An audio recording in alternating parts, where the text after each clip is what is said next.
जय श्री राधे।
वृंदावन बिहारी लाल की जय।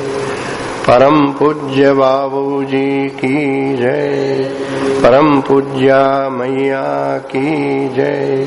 परम पूज्य बाबा की जय। हमारे त्रिवेणी संगम की जय। परम पूज्या बाई की जय। सर्व संत भक्त वैष्णवन की जय।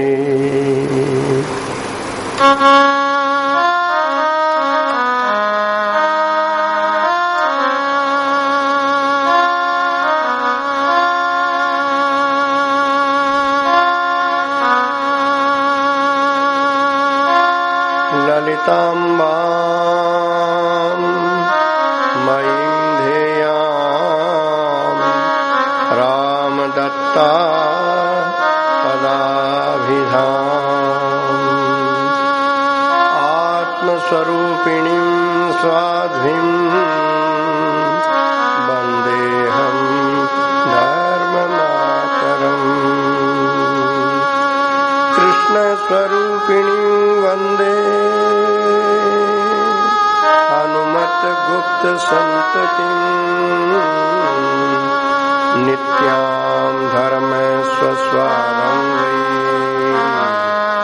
मंजुश्यामा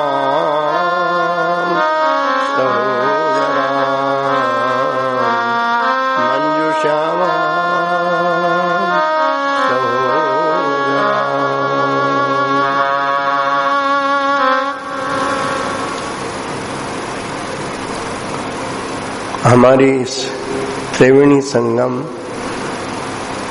का स्मरण करें और मन ही मन इनका स्पर्श करें और इनकी रुचि का अनुसरण करते हुए इन्हीं की प्रिय चर्चा इन्हीं के चरणों में निवेदन करें।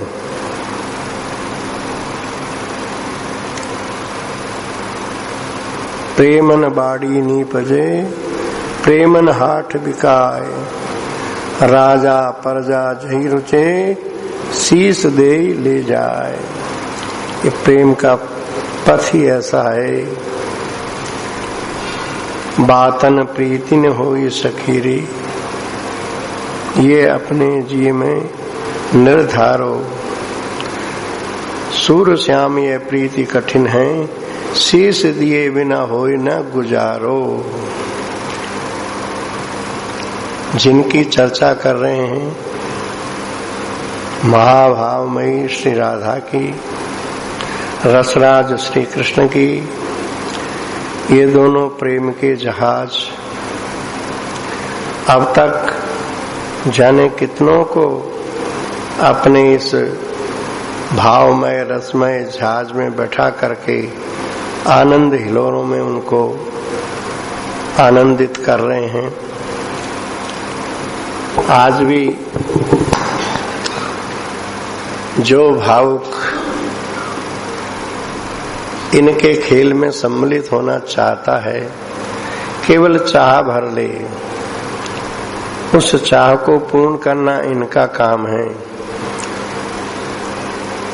क्योंकि इनका स्वभाव ही अत्यंत उदार है, परम उदार है। निज प्रणत वत्सला स्वामिनी परम अनुपा। इनकी उपमा बस यही है। अतः अपनी अपात्रता का, अयोग्यता का चिंतन न करके इनकी उदारता का, इनकी कृपालुता का, इनके सहज स्वभाव का स्मरण करके इन रसमय गीतों का गायन करें, स्मरण करें और डुबकी लगाने का प्रयास करें। चल सखी चल ब्रज पैठ लगी है जहाँ बिकात हरि प्रेम। बोले पैठ में भगवत प्रेम की दुकान, ये पैठ लगी है, दुकान लगी है, वहां पर ये मिलता है, बड़ा सस्ता मिलता है। सूटी सौंध हो, बड़ा सुंदर है, सस्ता है। प्राणन के पलटे, सूटी सौंधो प्राणन के पलटे, प्राण दे दो और ले लो। तो किसी ने कहा प्राण तो बहुत कीमती होते हैं, आप कहते हो सस्ता है। तो भाई इन कीमती प्राणों को क्या बचा के रख लोगे? सचमुच में प्राण कीमती हैं, पर ये तो चाहे न चाहे दिन रात 21,600 श्वास तो रोज खर्च हो रहे हैं और श्वासों की पूंजी धीरे धीरे खत्म हो ही जाएगी। तो जितनी पूंजी बची है उतनी पूंजी पूरी की पूरी इनको सौंप दो। सौंपने के बाद क्या तुम्हारे पास कुछ नहीं रहेगा? नहीं, तुम्हारा सर्वस्व समर्पण का भाव ये स्वीकार कर लेंगे और स्वीकार करके तुम्हारी वस्तु तुम्हें लौटा देंगे और अच्छी करके लौटा देंगे, परिष्कृत के लौटा देंगे। क्यों? ये पूर्ण है, ये पूर्ण है। भगवत प्रसाद कम नहीं हुआ करता, भगवान को अर्पित वस्तु कम नहीं होती। अतः इस रस चर्चा के पहले अपने मानस को चारों ओर से सिमेट करके इन महाभावमयी श्री राधा, रसराज श्री कृष्ण, इनके चरणों की ओर केंद्रित करें और ये राधा माधव ही हम लोगों के बीच में मानवाकार शरीर धारण करके प्रेम का पाठ पढ़ाने के लिए ये विभूति त्रय के रूप में इस गीता वाटिका के परिसर में वर्षों तक निवास किया। पहचानने वाली आंखों ने पहचाना, बाबा जैसों ने पहचाना और इनसे वो परम वस्तु प्राप्त कर ली। जितने भी संपर्क में आए उन सबका परम कल्याण ही होना है, परम मंगल ही होना है। पर गाहक बन के आने वाले बिरले ही आए। तो चलो आज हम उनकी उन्हीं गाथाओं का स्मरण करके अपने मन में अभिलाषा जगाएं कि हे करुणामय श्यामा श्याम, अपनी अहेतु की कृपा से हमारे हृदय में भी प्रेम की ललक उत्पन्न कर दें, प्रेम की ललक उत्पन्न कर दें, ताकि आपके इस रसमय दरबार के किसी कोने में बैठ करके इस रसमयी लीला का कोई कणांश प्राप्त कर सकें। क्रम क्रम से जो प्रसंग चल रहा है, आज सप्तम शतक के 677 छंद तक कल चर्चा हो चुकी है। 677 तक इस शतक में श्री राधा के प्रेम का परमोत्कर्ष दर्शन मिलता है। परमोत्कर्ष यानी प्रेम राज्य का शिखर, जिनके लिए संतों ने कहा गोपी प्रेम की ध्वजा। आज तक भगवान के प्रिय भक्तों में जहां शिखर की बात कही गई, तो नारद जी ने भी कहा भगवत प्रेम कैसा होता है? बोले यथा ब्रज गोपिका नाम, ब्रजगोपियों के प्रेम का स्मरण किया और कहा बस बस यही सार सर्वस्व है। तो उस सार सर्वस्व प्रेम की चाबी जिनके हाथ में है वो है माँ भावमयी श्री राधा, और श्री राधा का ही ये इतिव्रत है। प्रीतम काव्य श्री राधा का ही इतिव्रत है। वो भावमयी श्री राधा इसके जीवन में क्रम क्रम से वो पूर्णतया उसको कोई साधन करना पड़ता है, सो बात नहीं, वो तो स्वयं फल स्वरूपा है। फिर भी लीला के लिए वो काल भी स्वीकार करती है, अवस्था भी स्वीकार करती है, साधना के क्रम से सोपान भी स्वीकार करती है। क्यों स्वीकार करती है? भागवत जी में श्री रासपंचाध्यायी में संकेत दिया है, अनुग्रहाय भूतानाम मानुषिम तनुमाश्रितम भजते तादृशी क्रीड़ा या सुत्वा तत्परो भवेत। भगवान इन मनुष्यों पर कृपा करने के लिए, इन देहधारियों पर कृपा करने के लिए, इनके जैसा देह धारण करके इनको प्रेम की शिक्षा देने के लिए ऐसी ऐसी प्रेममयी मधुमयी लीलाएं करते हैं कि जिसको सुन सुन करके प्राणियों में प्रेम की जागृति हो जाए और वे भगवत परायण हो जाएं। भगवत परायणता ही जीवन का परम लाभ है। तुलसी सो सब भांति परम हित, पूज्य प्राण ते प्यारो, जासो होय सने राम पद, ए तो मतो हमारो। भगवान के चरणों में प्रीति हो जाए, जिसके माध्यम से हो जाए, वही हमारे लिए परम प्यारा है, पूज्य है। तो हमारे परम प्यारे पूज्य ये त्रिवेणी संगम, जिन्होंने सदा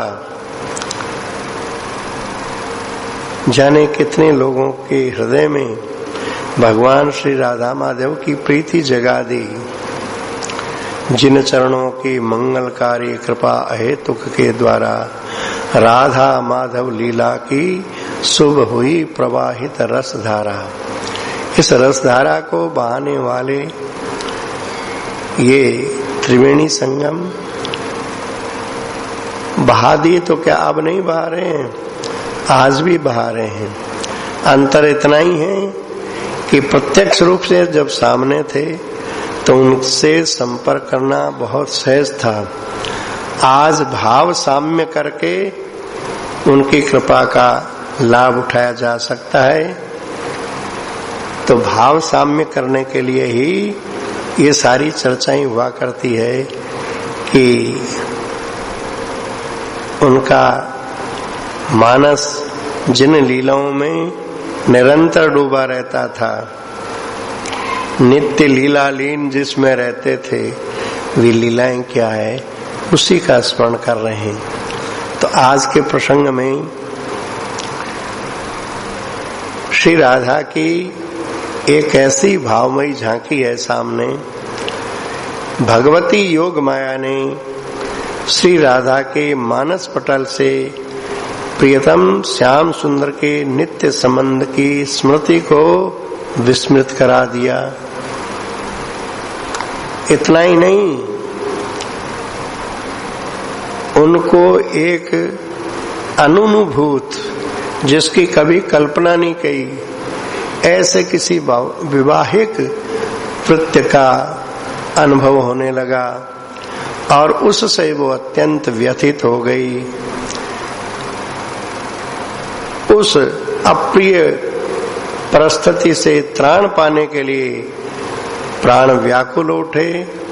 तो भगवती पौर्णमासी का प्राकट्य होना और उसने 12 वर्षीय सूर्य पूजा का विधान बना करके 12 वर्ष के लिए तो उस प्रस्तुति को एक बार हटा दिया। अब सूर्य पूजा के लिए श्री राधा का उद्यान में प्रवेश करना, उद्यान की सुंदरता देख करके प्रश्न करना कि ये सुंदर वाटिका किसकी है। सखी के द्वारा ये कहना कि ये श्री कृष्ण क्रीड़ा कानन है। कृष्ण शब्द कान में पड़ते ही भले ही योग माया ने प्रीतम श्री कृष्ण के नित्य संबंध की विस्मृति करा रखी है, पर अंतश्चेतना में श्री कृष्ण प्रीति बहुत सघन रूप से भरी हुई है, घन है, ठोस है, लबालब भरी है। जरा सा उसको छेड़ते ही वो बिल्कुल उफन पड़ी। कृष्ण नाम सुनते ही श्री राधा की भावदशा जागृत हो गई। उस भावदशा में ही श्री राधा को वंशी ध्वनि सुनाई पड़ गई। बस बंसी ध्वनि में इतनी तन्मय हो गई कि बंसी बजाने वाले के ऊपर अपना तन मन सब न्यौछावर कर दिया। उसकी इस भावमयी दशा को सखियां समझ रही है। श्री राधा को श्री कृष्ण सर्वथा अपने हैं ये विस्मृति है, परंतु श्री कृष्ण संबंधी नाम चाहे मुरली ध्वनि ये उनमें अत्यधिक भाव का सृजन कर रही है। तो सखियां सोच रही हैं कि ये श्री कृष्ण मना है अतः श्री कृष्ण का एक चित्रपट दिखा दिया जाए। चित्रपट देख करके उस चित्र में अंकित छवि पर अपना तन मन सब न्योछावर कर दिया। फिर जब कुछ आश्वस्त हुई तो लगा करे मेरा जीवन तो आर्य परंपरा के सर्वथा विपरीत है। कृष्ण नाम सुन करके सर्वस्व उस पर न्योछावर कर दिया, मुरली ध्वनि पर सब न्योछावर कर दिया, इस चित्रपट पर सब न्योछावर कर दिया। तो किसी आर्य ललना का ये पथ नहीं हो सकता। धिक्कार है मेरे जीवन को, मुझे जीने का अधिकार नहीं है।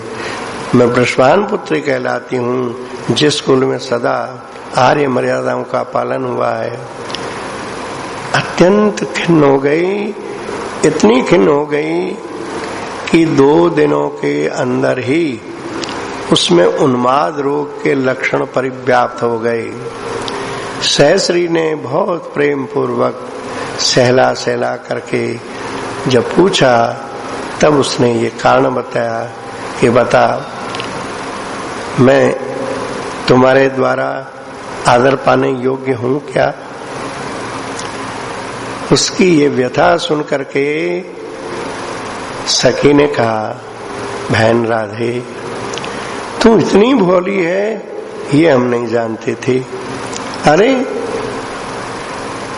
जिसका कृष्ण नाम है वही बंसी बजाता है, उसी का तो चित्र दिखाया था, तो उनको 3 समझ बैठी।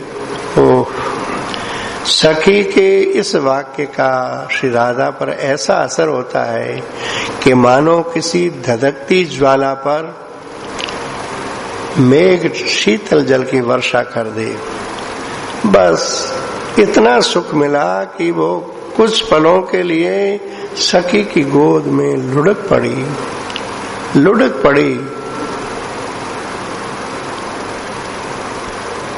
धीरे धीरे अब सखी विस्तृत परिचय देती है।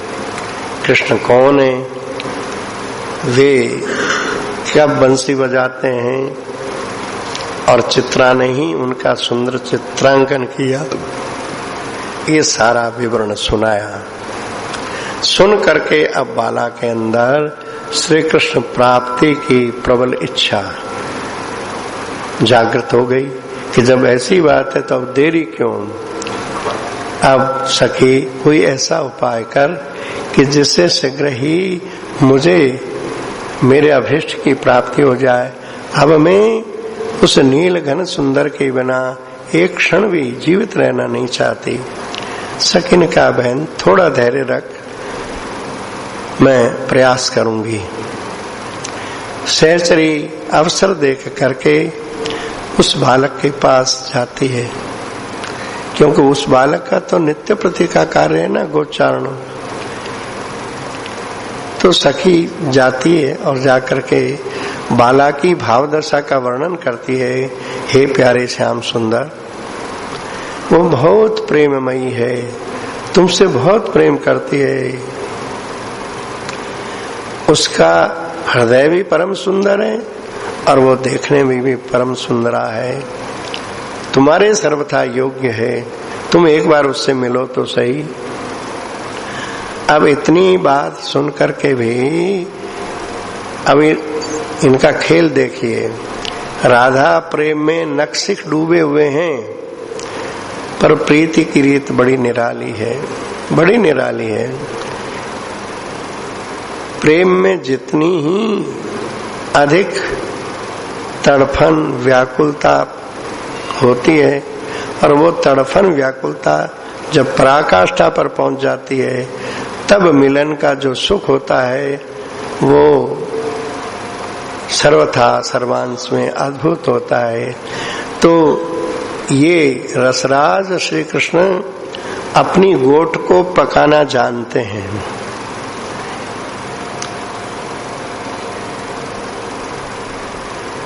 स्वर्ण जो होता है वो एक ही बार तपाने से नहीं निखर जाता है, जिसको कुंदन कहते हैं, सोने की कई प्रजातियां होती है, जिसको कुंदन कहते हैं, वो शताधिक बार तपाया जाता है। तब सारा कसाय छोड़ करके उसकी संज्ञा पड़ जाती है कुंदन। तो श्री राधा तो 100 टन कुंदन ही है, परंतु लीला की दृष्टि से इन परीक्षाओं में वो उत्तीर्ण होती जाती है।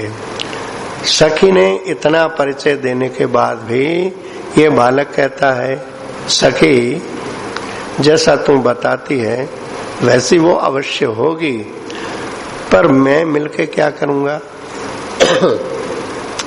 मैं तो अपने बाबा की गायें चराता हूँ, अपने सखाओं के साथ खेलता रहता हूँ, मुझे तो मिलने की कोई आवश्यकता महसूस नहीं होती। अब सखी क्या करे? लौट गई। 4 दिन बाद फिर आकर के सखी ने बाला के प्रति भाव की जागृति करने का प्रयास किया, फिर भी उसे निराशा ही हाथ लगी। वो टस से मस नहीं हुआ। आगे वर्णन आएगा, जब श्याम सुंदर मथुरा चले जाते हैं और उद्धव जी वहां बैठे हैं और श्री राधा के प्रति सखियां आप बीती कुछ घटनाएं सुनाती हैं, तब श्याम सुंदर की प्रेमाधीनता का भी वर्णन करती है और श्याम सुंदर की पराकाष्ठ उदासीनता का भी वर्णन करती है। तो श्याम तो सदा ही एक पहेली रहे हैं और रहेंगे। वो कब किस पर ढरते हैं और कब किसी को नाच नचाते हैं, पर उनका नाच नचाना और उनका ढरना दोनों में ही वे लबालब भरे रहते हैं, क्योंकि प्रेमी का मन तन्मयता पूर्वक उन्हीं में डूबा रहता है। तो 4 दिनों के बाद में भी सखी को कोई सफलता नहीं मिली कि वो अपनी प्राण सखी श्री राधा से इस नील सुंदर को मिला सके। आके कहा, बहन प्रयास करके देखा पर कोई सफलता अभी तक तो नहीं मिली है। तब श्री राधा, देखो प्रेम में, वास्तविक प्रेम में प्रेमी और प्रेमास्पद के बीच कोई अंतराय प्रेमी सहता ही नहीं। बड़ी बड़ी लोक मर्यादाएं, वेद मर्यादाएं, कुल मर्यादाएं, ये प्राणी को सदा से सचेत करती रहती है। इनका उल्लंघन करना या तो किसी पागल के द्वारा होता है और या फिर अतिशय किसी प्रेमी के द्वारा होता है, अन्यथा इनका त्याग बहुत कठिन होता है। लोक वेद की सुदृढ़ श्रृंखला तृण सम तोरी, इन गोपी जनों के लिए कहा सुदृढ़ श्रृंखला, मजबूत सांकल इन्होंने तिनके की तरह तोड़ दी। तो आज राधा के साथ में भी यही हो रहा है कि उसने कुल का भय, लज्जा, वंश का गौरव, इन सब को भुला करके अपने नखमणि से अपनी अत्यंत विवशता का, अपने समर्पण का एक संकेत पत्र सूची पत्ते पर, सूची पत्ता, कमल पत्र को सूची पत्ता कहा जाता है। क्यों? कमल पत्र जल में लेकर के भी जल से ऊपर रहता है, ये निर्लिप्तता का प्रतीक है कमल और कमल पत्र। ऐसे ही कमल पत्र पर पत्र लिखने का अर्थ है श्री राधा का जीवन सर्वथा सर्वांश में पावनतम है। वो श्री राधा अपने सर्वस्व समर्पण का और इस समर्पण की व्यवस्था का, जैसे रुक्मिणी जी ने पत्र लिखा था श्री कृष्ण को, उसमें कहा, हे भुवन सुंदर, मैंने श्री नारद जी के मुखारविंद से तुम्हारे गुणों का श्रवण करके अपने आप को तुम पर न्यौछावर कर दिया है। अब मैं केवल तुम्हारी हूं, कहीं ऐसा न हो शेर के भाग को सियार ले जाए। अब मेरी लाश तुम्हारे हाथ में है। ये पत्र भेज दिया। बड़ा सुंदर सरस पत्र द्वारकाधीश के पास पहुंचा और जहाँ पूर्ण समर्पण होता है वहाँ ठाकुर स्वीकार करता ही है, चाहे कितनी ही बड़ी बाढ़ क्यों न लगा दी जाए। तो आज श्री राधा का इतना भावपूर्ण पत्र सखी लेकर के पहुंची, फिर भी वाह, उस पत्र पर भी रीझे नहीं। सखी ने आके कहा, सखी पता नहीं हमारे भाग्य में क्या बदा है। वो है तो अत्यंत सरस सुंदर कोमल स्वभाव का, पर पता नहीं कौन सा हमारा दुर्विपाक, हमारा कौन सा प्रारब्ध का प्रतिबंधक कर्म बीच में आके खड़ा हो जाता है कि उसमें तनिक भी करुणा का संचार नहीं होता। श्री राधा ने कहा, बहन इसमें तेरा कोई दोष नहीं है, तेने तो अपनी ओर से पूरा प्रयास किया, पर यदि मेरे किसी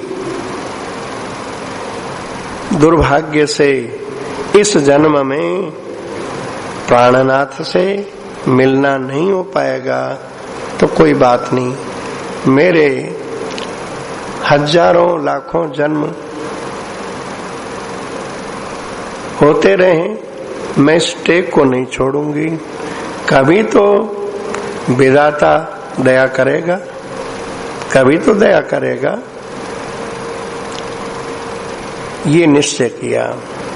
न भवति दुर्विपाक मूलेस्मिन् जन्मनि मत प्राणनाथ योग है, मम नव जन्मायुत मध्ये देवो दयिष्यति अवश्यमेव। इति बालायाः प्राण विसर्जनोपक्रमः। जब ये निश्चय हो गया कि इस जन्म में मेरे प्राणनाथ से मिलना नहीं होगा, तो फिर ये जीवन और जौवन किस काम का, ऐसा विचार करके बाला अपने तन का विसर्जन करने का संकल्प करती है और चुपचाप यमुना तट पे पहुंच जाती है, अकेली, किसी से बताया नहीं। और सच्ची बात है, ऐसा करने वाले इसका विज्ञापन थोड़ा ही करते हैं कि मैं ऐसा करने जा रहा हूं, कर लेता है ऐसा। आज के युग में जो आवेश में लोग इस प्रकार की चेष्टा करते हैं, वो तो घोर तामसिकता है।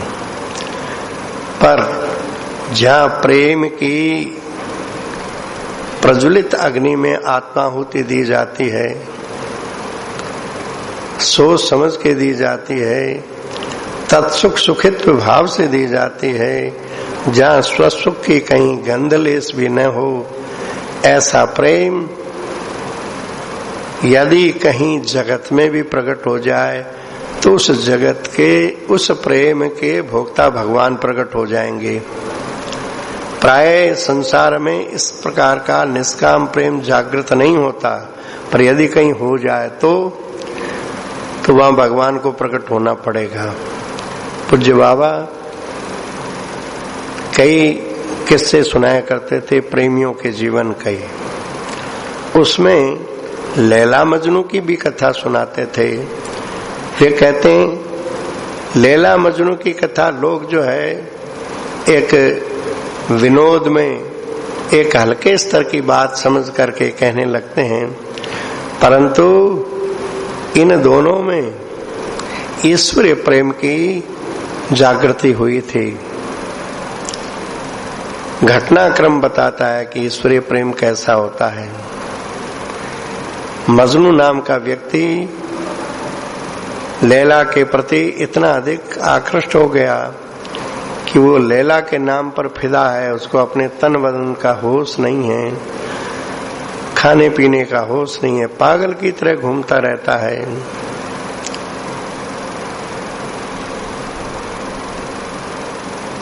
कुछ ऊंट पर सामान लिए वे व्यापारी लोग, राजस्थान में ऊंट ही एकमात्र ऐसा साधन है, आज की बात अलग है, पर रेगिस्तान में ऊंट पे ही सामान लाद करके एक जगह से दूसरी जगह ले जाते हैं। तो कुछ ऊंट पर सामान लदे हुए लोग दिल्ली की तरफ जा रहे थे। जंगल में भटकता कहीं मजनू मिल गया, पूछा कहाँ जा रहे हो? बोले दिल्ली जा रहे। अरे दिल्ली में तो मेरी लैला रहती है। हाँ तो उसको ये संदेश दे देना। वो संदेश सुनाते सुनाते उनके साथ स्वयं दिल्ली पहुंच गया, संदेश ही पूरा नहीं हुआ। प्रेम कभी पूरा नहीं होता, उसमें लगता है कि अभी और बाकी है, अरे और बाकी है। पहुंच गया। अब उस मजनू की दशा देख देख करके बहुत से नकली मजनू भी पैदा हो गए, हाय लैला कहने वाले। बादशाह अपनी पुत्री को बहुत प्रेम भी करता था, आदर भी करता था, क्योंकि लैला सचमुच में बड़ी ही सद्गुणवती थी, एकनिष्ठ थी, समझदार थी। बादशाह ने पूछा बेटी तेरे कितने मजनू हैं? उसने कहा पिताजी मेरा तो एक ही मजनू है। तो बोले इतने ये जो डोल रहे हैं? बोले एक काम करिए, नकली सब पहचान में आ जाएंगी, असली और नकली की पहचान बताती हूँ। आप शाही बाग में बीच के कक्ष में मेरी जूती रख दीजिए और एक आदमी को वहां बैठा दीजिए और घोषणा कर दीजिए कि आज लैला अपने मजनू को अपने हाथ से दूध पिलाएगी शाही बाग के बीच वाले कक्ष में। तो लैला का मजनू वहां पहुंच जाए। ये तो घोषणा करा दी और शाही बाग के चारों ओर कांच के टुकड़े बिछा दिए। पहले अंगारे बिछा दिए, फिर कांच के टुकड़े बिछा दिए और फिर कांटे बिछा दिए, बड़े बड़े सूल वाले कांटे। चारों ओर जो रास्ते हैं उसमें ये बिछा दिए।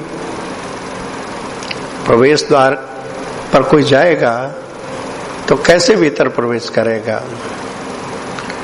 तो जितने भी नकली मजनू थे उन कांटों को और उन कांच के टुकड़ों को और आग को देखे ठिठक के रह गए, नहीं साहस कर पाए।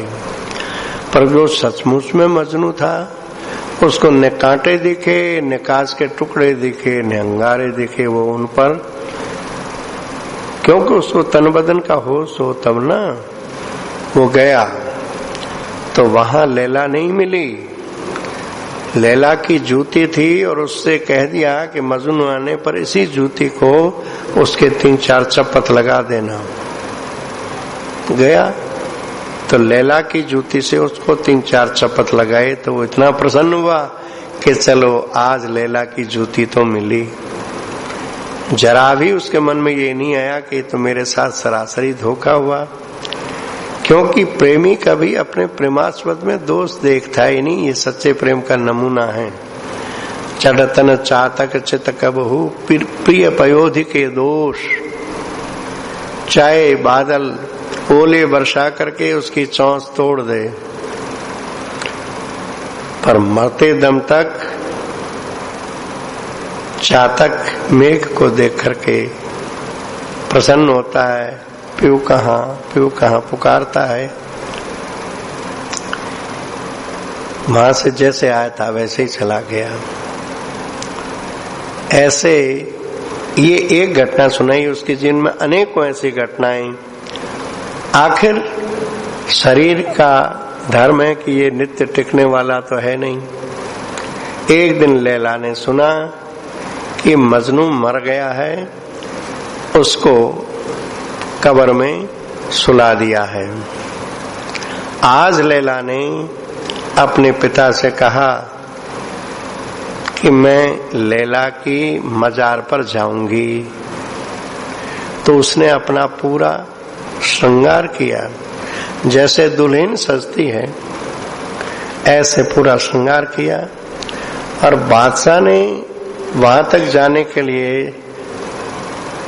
पूरे लाव लश्कर के साथ, जैसे बेटी का विवाह करने के लिए बाप बारात सज के चलता है, ऐसे ही पैदल, हाथी, घोड़े, सब सेना सुसज्जित होकर के, और जहां जंगल में उसकी मजार थी वहां लैला पहुंची।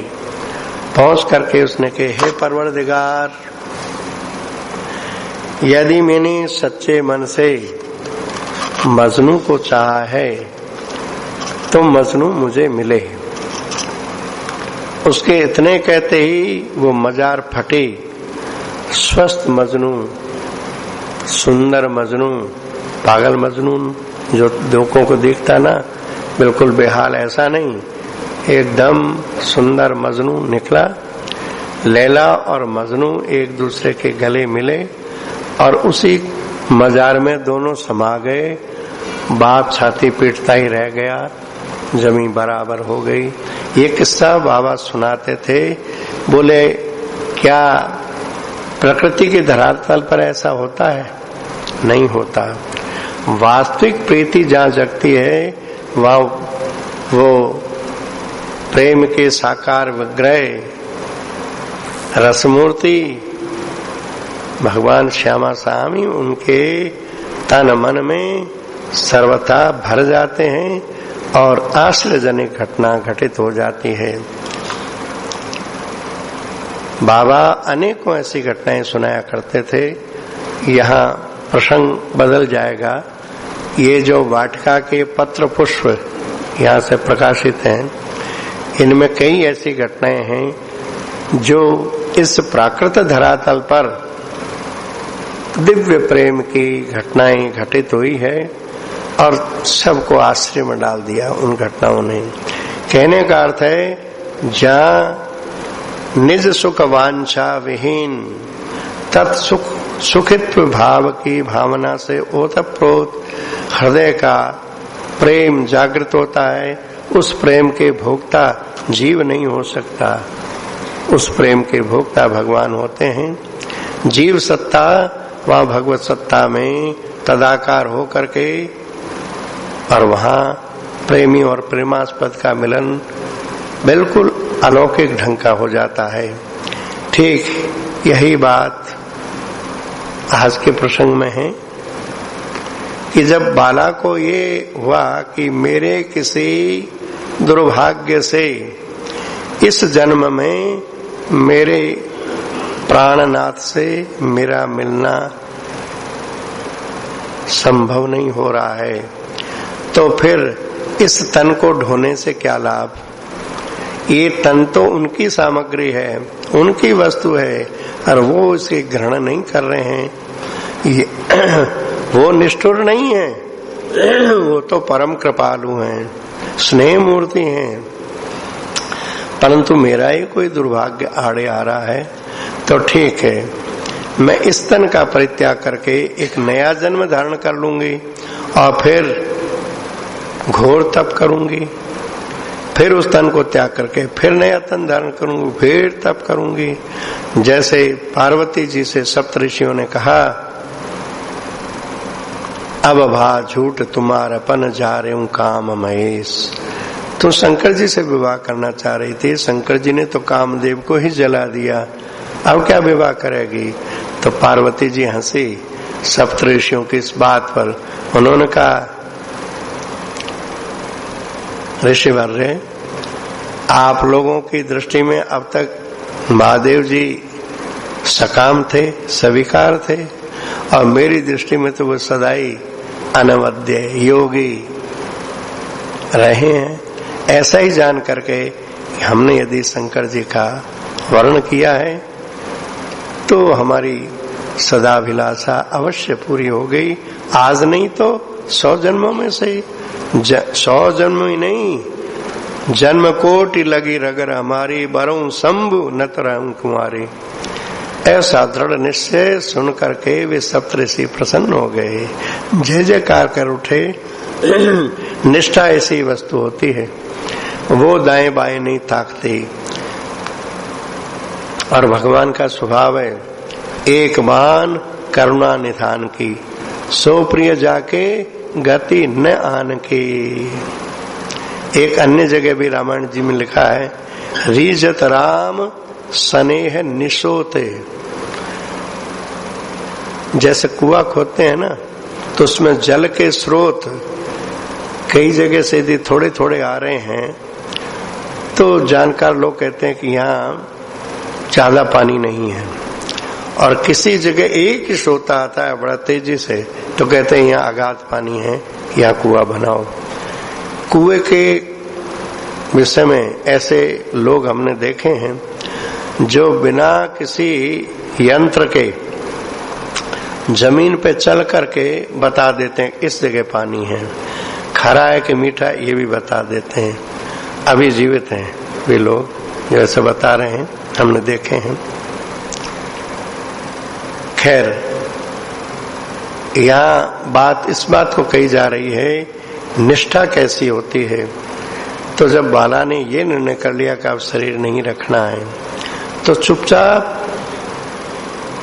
अपने कक्ष से निकल के यमुना तट पे पहुंच गई और वहां जमुना जी के प्रवाह को देख रही है। प्रवाह को देखने का मतलब है, प्रवाह कहाँ गहरा है, गहरे जल में डुबकी लगाएंगे तो ठीक रहेगा। प्रवाह का निरीक्षण कर रही है, तो सखियां तो हर समय अनुसंधान करती रहती है। घड़ी दो घड़ी भी उसको अकेला छोड़ना सखियों के स्वभाव में नहीं है। कभी क्वचित ही ऐसा अवसर आता है। तो आज जैसे ही सखी को लगा कि बाला अपने कक्ष में नहीं है, तो उसको खोजती हुई पहुंच गई जमुना तट पर। पहुंचते ही बाला ने सखी को हृदय से लगा करके रोना शुरू किया और कहा, बहन वो जो चित्र दिखाया था ना, उसको एक बार और दिखा दे। सखी ने कहा, बहन वो तो घर पर है, यहाँ नहीं है। हाँ बहन, तू ठीक कह रही है, मेरे जैसी मंद भाग्य वाली इस प्राण विसर्जन की बेला में प्राणनाथ का चित्रपट भी कैसे देख सकती है, मेरा भाग्य साथ नहीं दे रहा है। ठीक है। एक दिन तो ऐसा था कि मेरे तन के रोम रोम में वे छाए हुए थे, मेरे हृदय के कोने कोने में वे बसे हुए थे। आज जरा आंख बंद करके उनको ढूंढूं तो शायद कहीं मिल जाए। ऐसा कह करके बाला ने अपने नेत्र बंद किए। बाला का नेत्र बंद करने का ढंग देख करके सखी समझ गई कि अब ये नेत्र फिर खुलने वाले हैं नहीं। अतः सहचरी ने बाला को अपने अंक में लिया और बड़े जोर से रोने लगी। देखो, कभी कभी क्या होता है, कोई गहरी चिंता में डूबने वाले को उबारने के लिए रोदन भी सहायक हो जाता है। यदि उस समय बिल्कुल सन्नाटे का मौन वातावरण रहे तो उसका चिंतन और गहरा चला जाएगा। और कोई इस प्रकार की प्रक्रिया शुरू हो जाए तो जो दुख उसको है उससे भी ज्यादा किसी का रोना शुरू हो जाए तो उसके रोने को देख करके वो स्तब्ध हो जाता है। ऐसा ही हुआ। सखी जब बाला को गोद में लेकर के और ऊंचे स्वर से क्रंदन करने लगी, अब न तो सखी के प्राण बचने वाले हैं और न बाला के प्राण बचने वाले हैं। दोनों के ही प्राणों की ये दशा हो गई कि अब गए तब गए। इसको कहते हैं प्राणों की 10वीं दशा का सृजन हो जाना। ये प्रेम पथ के पथिकों में प्रेम के जहाँ लक्षण बताए गए हैं, 9 प्रकार की प्राणों की गति होती है, वहां तक तो प्राण शरीर में रहने की संभावना रहती है। लेकिन 10वीं गति होती है कि जहां शरीर प्राण शून्य सर्वथा हो जाता है। जैसे प्रचलित में किसी को मुखाग्नि दी जाती है तो अंतिम क्या किया जाता है? कपाल क्रिया। कपाल क्रिया में खोपड़ी को बांस से ठेल करके उस पर तेजस पदार्थ घी आदि डाल दिया जाता है, ताकि उसका जो 10वां प्राण है धनंजय नाम का, जो खोपड़ी में चढ़ा रहता है, वो भी वहां से हट जाए, ताकि उसको आगे की गति मिल जाए। यहाँ रुका रहेगा तो आगे की गति में बाधा आएगी। तो अब भाग्यानुसार जो भी उसकी गति होनी है वो गतिवान हो जाए, आगे के लिए अग्रसर हो जाए। तो ये 10वीं दशा जो होते हैं ना, बोले ये गोट पकाने का ढंग, ये श्री कृष्ण का प्रेमी को तपाने का ढंग, सूर के प्रभु खरे ही सौदागर। कितना खरा सौदा करते हैं, बाप रे बाप। ऐसी दशा जब सखी और बाला की हुई, तत्क्षण वो नील मरकत मणि बालक सामने आकर के खड़ा हो गया। अब देखिए, प्रेमियों के सामने जब भी भगवान आते हैं, परम ब्रोही मैं बहुत प्रसन्न हूँ, वरदान मांग लो, ऐसा कभी नहीं कहते।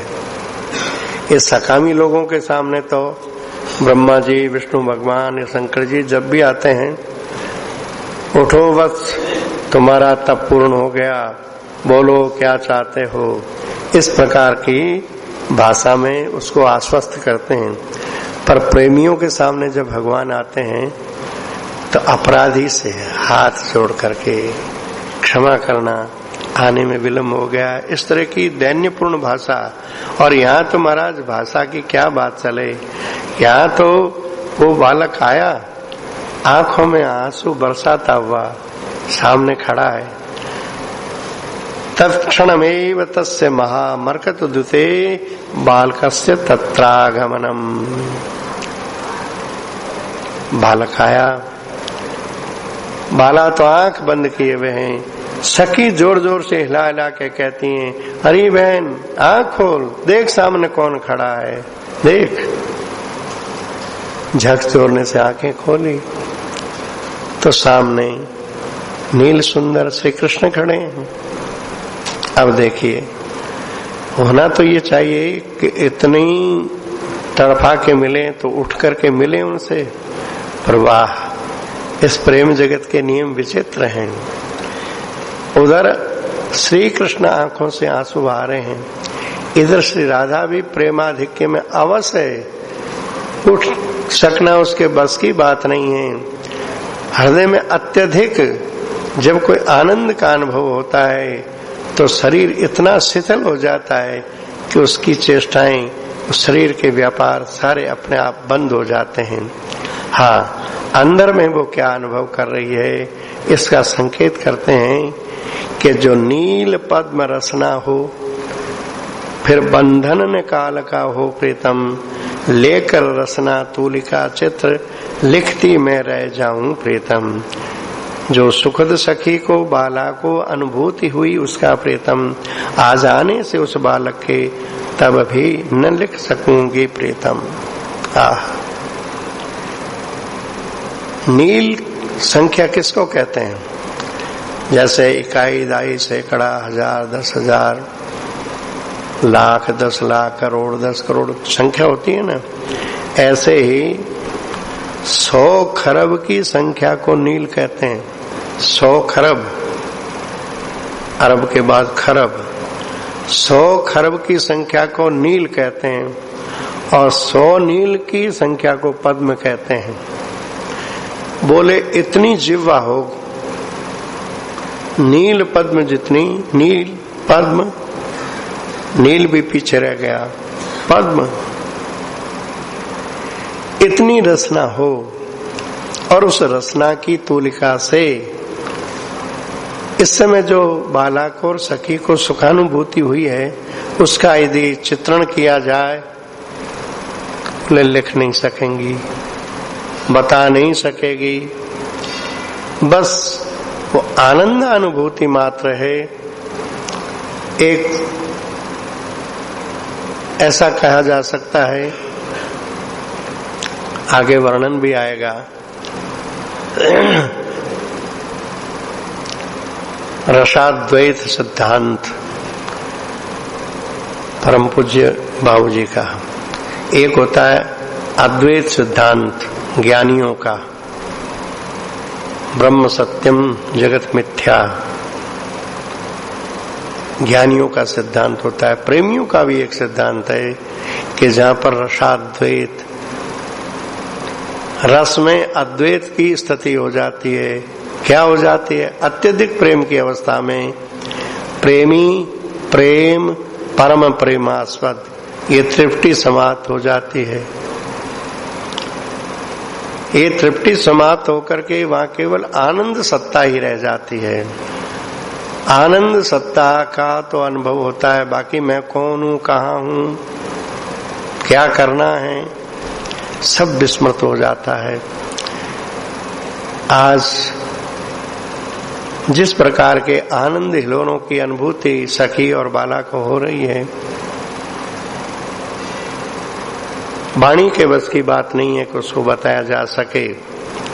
एक उदाहरण तो ये दिया, दूसरा उदाहरण अगले छंद में जो दिया है, ये बाबा के जीवन की एक मधुर घटना है जिसका स्मरण, क्योंकि ये इतिवृत्त जो बताया जा रहा है ये बाला के जीवन की उस घटना का वर्णन है कि जो वृषभानुनंदनी इस युग में इस गीता वाटिका के धरातल पर जिस कच्चे घर का आश्रय लेकर के आके अवस्थित हो गई थी। कच्चा घर बाबा अपने शरीर के लिए कहते हैं। इस कच्चे घर में इस घर की अधिष्ठात्री वो श्री राधा बन गई। कब बन गई ये पिछले के पन्नों में वर्णित कर चुके हैं कि प्रथम बार बाबा के जीवन में राधा भाव की अभिव्यक्ति श्री कृष्ण के द्वारा संपादित हुई। तो वो दूसरा उदाहरण देते हैं कि बाबा की ये रचना काष्ठमौन की स्थिति में है। काष्ठमौन भी ऐसा था कि अब आजीवन काष्ठमौन में ही डूब जाना है, कभी बोलना नहीं है। इस अवस्था में इस काव्य का स्फुरण हुआ और काव्य की सुंदर धारा, सरस प्रसंग ये बाबा के हृदय में हिलोरें ले रहा है। बाबा मौन है, किसी को इसका संकेत कर नहीं रहे हैं और न भविष्य में संकेत करने का कोई संकल्प है। ऐसी दशा में कविता का प्रकाशन करके लोगों के द्वारा सम्मान प्राप्त करने की तो कोई गंध भी नहीं है कि वो श्रेष्ठ काव्य रचना हो तो उस कवि की लोग प्रशंसा करते हैं कि वाह, इसमें काव्य के सारे जो विशेषताएं हैं वो उपलब्ध हो रही है और उस पर टिप्पणियां लिखते हैं विद्वज्जन। ये तो कोई कल्पना जीवन में थी नहीं, क्योंकि अब काष्ठमौन में समा जाना है। तो जो उनको अनुभव हो रहा है उस अनुभव का सुख, बल्कि सुख नहीं आनंदानुभूति। सुख का तो प्रतिद्वंदी दुख होता है, पर आनंद का प्रतिद्वंदी कोई नहीं होता। आनंद तो स्वरूपभूत आनंद होता है। उस आनंद में जब बाबा हिलोरे ले रहे थे तो क्या उस उल्लास की कहीं कोई तुलना है? ठीक ऐसा ही उल्लास, ऐसा ही आनंदानुभव आज बाला को और सखी को हो रहा है उस बालक के वहां आ जाने पर।